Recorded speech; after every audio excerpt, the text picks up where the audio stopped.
Good morning, my name is Alejandra Torres. My name is Brianda Jimenez. And I'm Alexia Ortiz, and we're from San Luis High School. And today we'll be presenting our ethical dilemma. So before we start with our presentation, I want to get to a quote. And the quote says, "Many people of color learn to accommodate white people's needs, status, and emotions, such as avoiding racial discourse to minimize white fragility and distress." So with that rolling into your guys' heads, we will be presenting the scenario. And the scenario is that a 10th grade teacher wants to teach about the 1965 Voting Rights Act. She wants to use a textbook, but she notices that it's written by a white author. So she leads onto more resources written by black authors to give a more better perspective about the lesson and not give misleading information.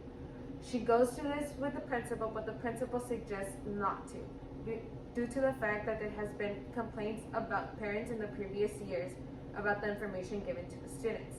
She also lets the teacher know that as the year goes on, there will be a unit about interpretation on historical documents. So with presenting the scenario, I want to go back with the quote. And there was a word in the quote that stood out a lot, and the word was emotions. Emotions has a lot to do with history due to the fact that the person that has written the textbook or the resource has probably lived through it. And if we're talking about black history, we don't want a white author's perspective, we want a black author's perspective to not give misleading information. And with that, we're gonna continue our presentation.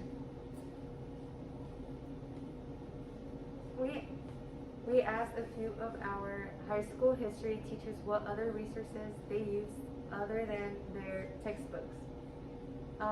They came up with propaganda, political cartoons, newspapers, Khan Academy, YouTube, music, quotes, and speeches.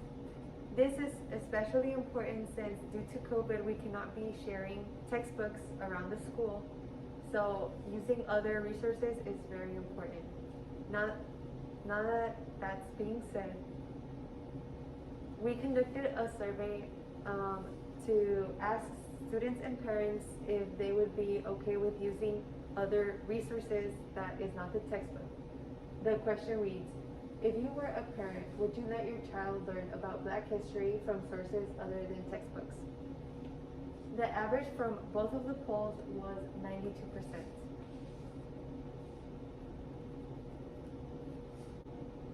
We have concluded that the best way to handle this situation would be to send out information slip home and see if parents would approve of their kids learning from resources written by other authors rather than only white men. Times have obviously changed. Parents' mentalities can change too. Maybe that now they approve of that, or there can also be some new parents with different opinions. It would be really unfair for the students not to get a full perspective on what actually happened. It is also good for them to have both sides to every story and then from there go on. A white author will definitely have a different opinion than an African American author because they didn't go through the same things.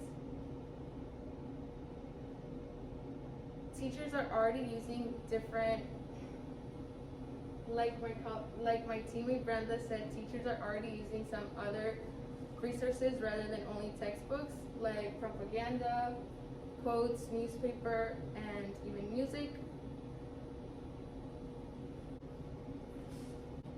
So with that being said, Alexia has concluded our presentation and this is the end. Thank you and have a good day.